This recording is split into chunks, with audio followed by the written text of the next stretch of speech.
A gunman fired shots inside a youth summer camp in Duncanville before he died in a shootout with police. Hello, I'm Steve Eager. And I'm Heather Hayes. Duncanville police say they responded within minutes of receiving 911 calls from people inside the Duncanville Fieldhouse.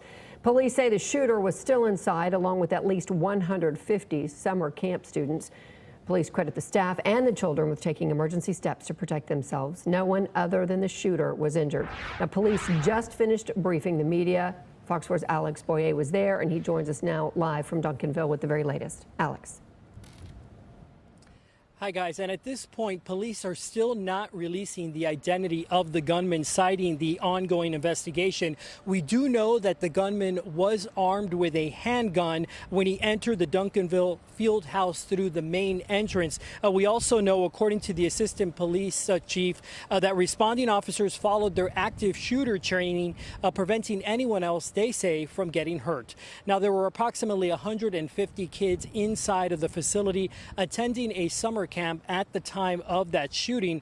According to Duncanville police, the suspects exchanged words with a staffer or camp counselor of some sort just inside that main entrance. We also know that the gunman fired at least 2 shots before ultimately getting into a shootout with those responding officers and ultimately was killed. A motive for this shooting remains unknown. The Texas Rangers are now handling the investigation.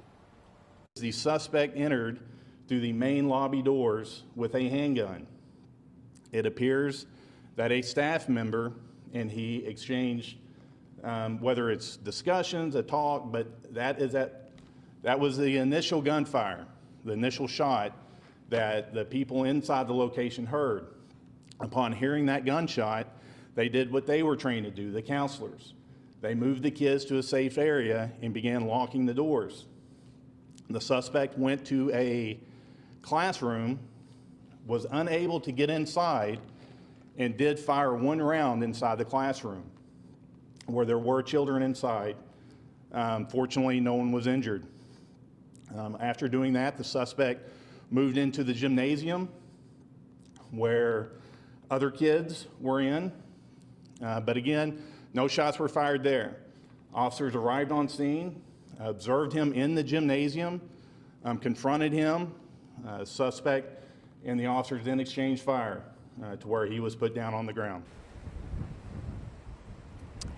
And again, no one aside from the shooter was injured, including those officers who did engage with him. Parents were reunited with their kids at the Duncanville Rec Center.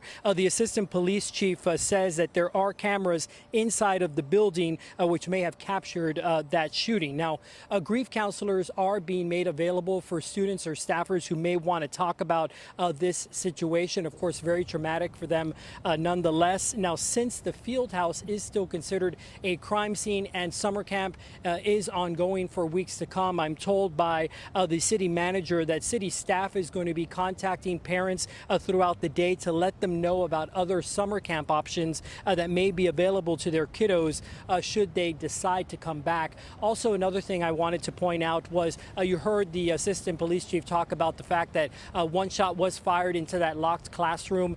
He did clarify that, again, the suspect was outside of that classroom in the hallway, was not able to get into that locked classroom and shot through that door. Again, thankfully, none of those students were hit. All right, Alex. I'm sure people all over North Texas are making comparisons to what happened in Uvalde and how things went really poorly and not following protocol. It sounds like those active shooter protocols were fired. So the people who went in, were those just the initial responding officers and they just went in and confronted the guy right away? Yeah, that's right. To keep in mind that the assistant police chief said that they got the first 911 call at 8:43, and by 8:45 a.m., those first officers were already inside of the school engaging that suspect. This all seemingly over within about a 5-minute time frame. The assistant police chief saying that that's right, they have active shooter training and that his officers did exactly what they were trained to do.